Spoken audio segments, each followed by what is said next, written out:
I do essentially what I've been doing my whole life. People ask, they say, when did you start doing this? What inspired you? And I have no real conscious memory of it starting because it's always been there. I make little things and make worlds, basically. And that can translate into illustrations for a children's book, or standalone pieces of art, or outside making a fairy house. It's constructing things, and they usually are of a miniature nature. They often have lots of needlework and hand stitching with the tiniest of detail.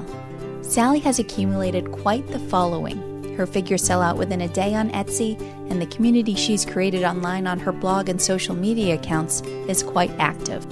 I've explored ideas of human connections and fashion and the passage of time and more topical issues. My latest piece is called Displaced, and it's about refugees inspired by current world events, but it could very well be about the plight of refugees forever throughout time.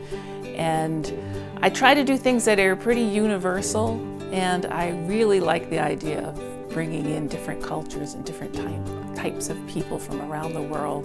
She typically keeps her themes universal and likes the idea of bringing in other cultures.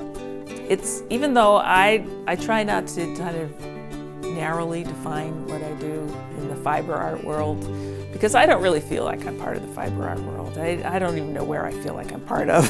And I don't even feel like I'm part of the art world, because it's so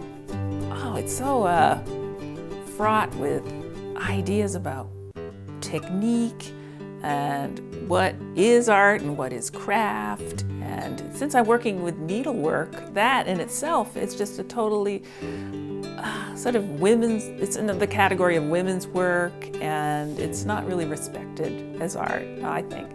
So I try not to get myself categorized into these narrow places. I try to keep it open and say, I just make art.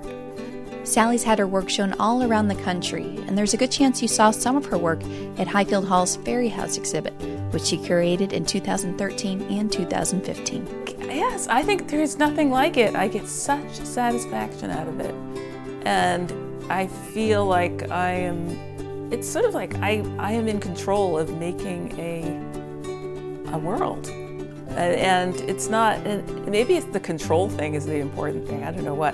Or it's a vision. It's like this thing in my head that I see that I'm trying to translate into something that I can share. I like to do that. I like to show people what I'm thinking, how the relationships I see, because I think art is about connections between ideas, and the way you put it all together is really what makes art.